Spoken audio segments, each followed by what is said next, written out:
Pois é. E o advogado do ex-presidente Jair Bolsonaro, o Paulo Cunha Bueno, ele disse hoje que naquele momento em que o ex-presidente rompeu, né, aquela tampa da tornozeleira eletrônica, ele estava com rebaixamento cognitivo devido à interação de medicamentos psiquiátricos. Bolsonaro estava tomando 3 remédios psiquiátricos, né, e segundo o advogado, ele estava consumindo 2 medicamentos, a gabapentina. Isso, e clorpromazina, por causa do quadro de soluços recorrentes, que tem algum efeito hipnótico, mas estava administrado. Segundo ele. E o efeito teria causado um quadro de rebaixamento de cognição. Ele vinha tomando isso há algum tempo, disse o advogado. Antes do episódio, ele havia sido atendido por uma médica que não integra a equipe de cuidados e prescreveu o uso de pregabalina. Isso, 3 dias antes da tentativa de violação da tornozeleira. Dani, enfim, ele fala que tem um rebaixamento cognitivo, mas que não de coordenação motora, porque ele conseguiu fazer aquele 360 na tornozeleira, né? É o que diz o advogado do primeiro, o Paulo Amador Cunha Bueno, né? Disse que a história da tornozeleira era uma narrativa. Foi assim que ele classificou. Depois, bom, o vídeo já estava até na praça e ele não tinha visto, porque ele estava visitando o Bolsonaro na Polícia Federal, né? Então, depois fica claro que não era uma narrativa e que também nem foi qualquer bobagem, né? Eu penso muito sobre aquele vídeo sempre que somos obrigados a falar dele, porque é uma situação muito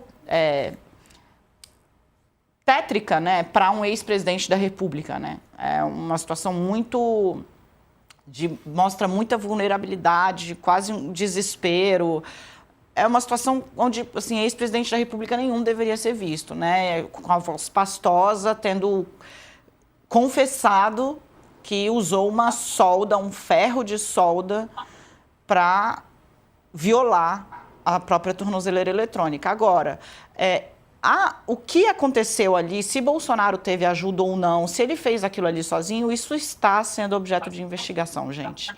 E hoje a maioria das pessoas que estão acompanhando essa apuração apostam que ele não conseguiria fazer, ainda que não estivesse sob o efeito dos medicamentos, mas pela própria situação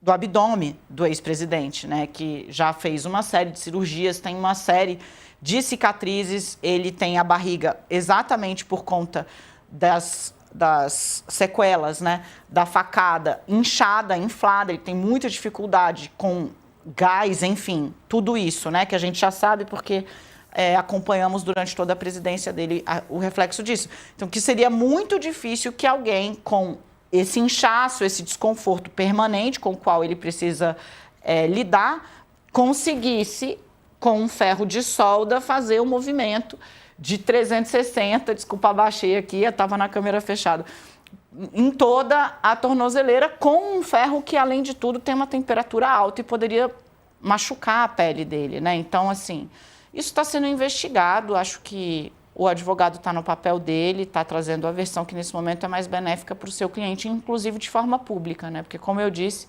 é uma situação que nenhum presidente da República merecia ser visto, Sarza. Pois é, e o vídeo acabou caindo, né? E todo mundo viu exatamente esse momento, né, Letícia? Sobre o ex-presidente falando que era curiosidade, aí o vídeo, né? E como disse a Dani, né? Como ele teria conseguido, né? Fazer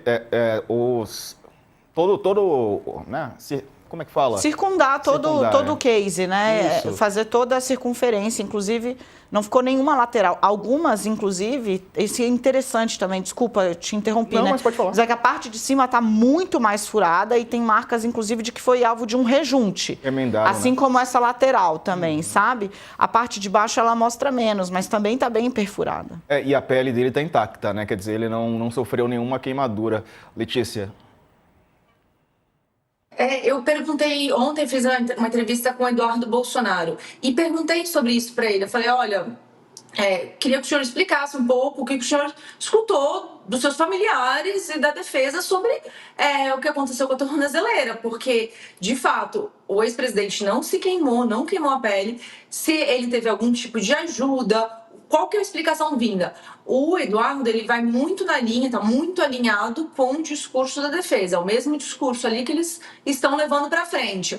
Olha, falando, meu pai falou ali que fez tudo sozinho, eu não estava, evidentemente, porque ele está morando nos Estados Unidos, mas também não consegui conversar com o pessoal da minha família sobre isso, foi o que o deputado falou pra gente, bom, mas ele disse que fez sozinho e tal, eu falei, tá, mas ele não se queimou também, isso chama muita atenção, né? Porque quando a gente vê o vídeo, não tem nenhuma marca na pele do Jair Bolsonaro. Fora o fato de que ele tinha tomado remédios, estava numa alucinação, mas conseguiu fazer um negócio sem se machucar, com um instrumento super quente, perigoso. E o Eduardo falou, olha, não, realmente... que é o que eu só sei a mesma coisa que vocês sabem. E aí eu perguntei uma outra coisa, falei, Eduardo, só pra gente não ter uma outra surpresa, como a gente teve ontem com o general Heleno, né, que a defesa dele contou para o Brasil que ele está com Alzheimer desde 2018, antes dele virar ministro, perguntei para o Eduardo se ele sabe de algum histórico de doença mental importante, séria, do pai dele ao longo desse tempo. E ele falou, não, até hoje não existe nenhum diagnóstico neste sentido. Então, que foi um episódio muito isolado, essa alucinação que o Jair Bolsonaro teve no fim de semana, que por isso ele foi lá e fez sozinho essa atividade. E, de fato, por muita sorte, ele não se queimou, aparentemente, Diego. Vamos ver o que vão dizer também os laudos, né? Essa perícia toda, né, coach, que vai ser definida ou que vai ser divulgada muito em breve. Diga. Diego, eu assisti a entrevista do Cunha Bueno, do advogado do Bolsonaro, dava dó dele, sabe? Ele era o retrato da derrota, falando sem nenhuma convicção aí, dessa tese aí do rebaixamento cognitivo, e como as meninas já falaram, não explicou como é que ele, com rebaixamento cognitivo, conseguiu acertar fazer aquela perfuração na tornozeleira, né? A gente só vai saber o que realmente aconteceu.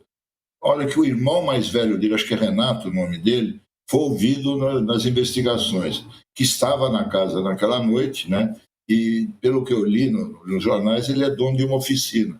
Então ele pode explicar melhor como é que se usa uma espécie de maçarico lá para arrebentar a tornozeleira. Ele é uma figura-chave, né, nessa investigação. Bem lembrado, coach.